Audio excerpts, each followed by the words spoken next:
Okay, so chess. Why bother? I'm sure all of you have probably seen this before. It's a board with 64 squares and a set of black and white figures, and perhaps two friends sitting across from each other, ready to face it out. Perhaps you're part of this. A quick question. How many people here know how to play chess? Almost everyone. So the question is, why? Why should you bother what happens on this board? Why should you devote your precious time to just another board game? Perhaps everyone has a different reasoning for why they play. But ultimately, there are over 600 million players worldwide, and nearly every country in the entire world plays it competitively. It's somehow survived for over 1,500 years, and it's just another game. Why?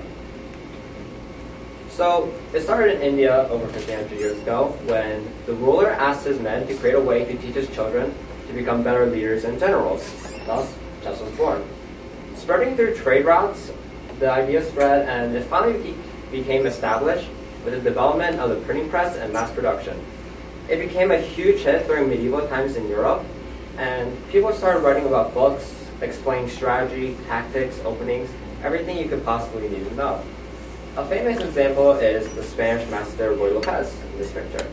He is famously quoted for how you should always play with the sunlight in your opponent's eyes. It's a very strong tactic. But chess quickly became known as the game of intellectuals. It's the game where you can prove you're smarter, better, more intelligent than your opponent. Thus, practically all intellectuals of history played chess. Ben Franklin even wrote about the benefits and how much he loved the game. Other examples include George Washington, Churchill, Napoleon, Voltaire, Columbus, even Hitler and Stalin. To Stalin, his chess reputation was so important that he faked a game against his political enemy, claiming that he completely destroyed him. Because if you wanted to be respected as a leader, you had to prove yourself as a chess master. But nowadays, I would not go up to Obama and challenge him to a game of chess to see if he's a grandmaster, because for the most part, chess has mostly moved away from politics. But it has actually moved into school curriculums. And this isn't just like a club like in our school. You are required to take a chess class in these countries. These include Russia, China, Spain, Armenia. And for example, in Armenia, for elementary school students, you have to spend 2 hours every single week taking a chess class. Doesn't that seem strange? You walk into a class and you're lectured on openings, tactics, and then you play against friends. Doesn't that seem like a huge waste of time? I mean, wouldn't you rather have a free period?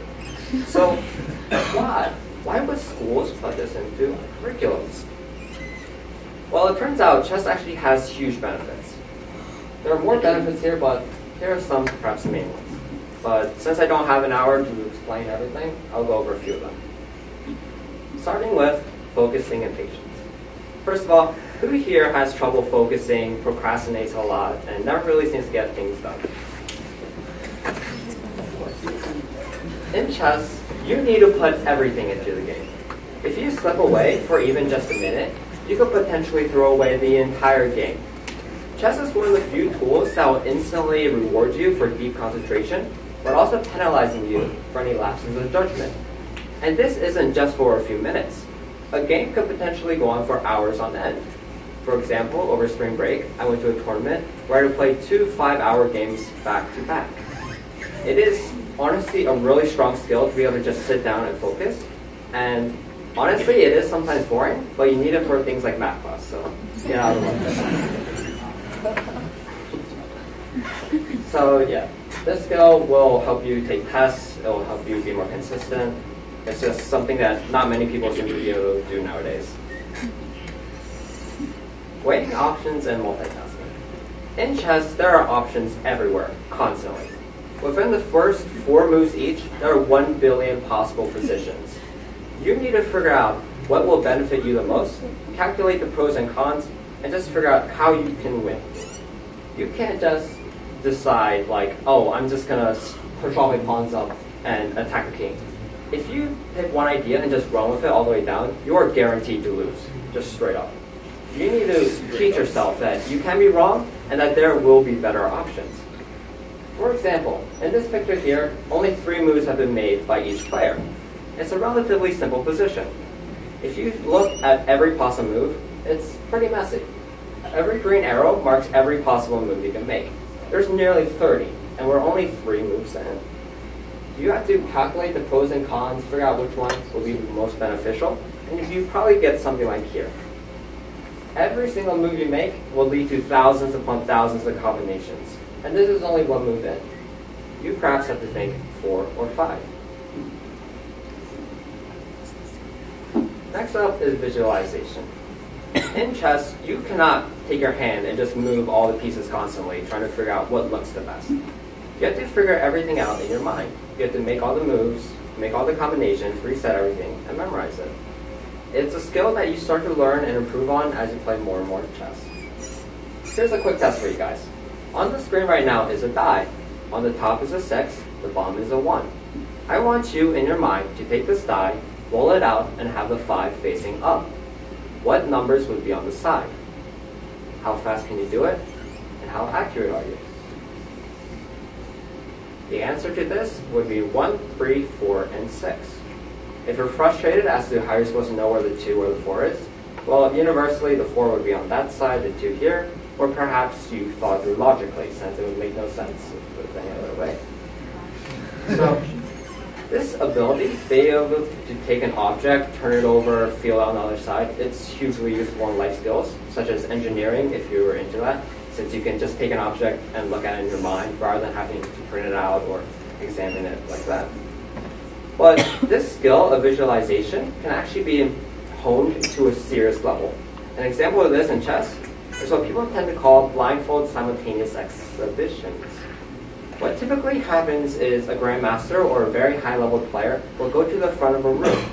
He's prepared to face perhaps 10, 20, the max has been like 50, and he just prepares to face them. But rather than going to each board and making a move, he blindfolds himself.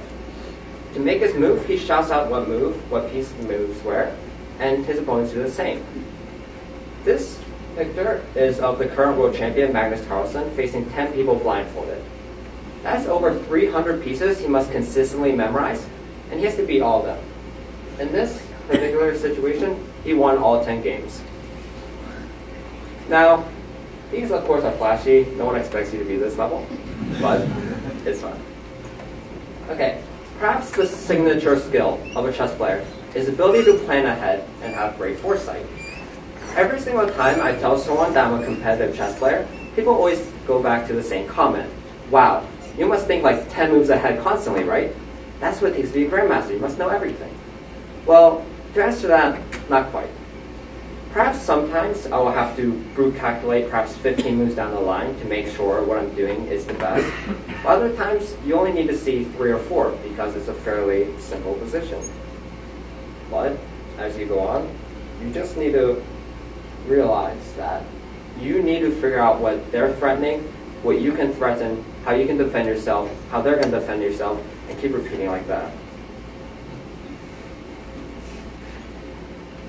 Okay, and the last skill I'll go over is problem solving.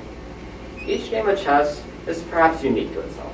Perhaps sometimes they're repeated, but there are billions and billions of possible positions.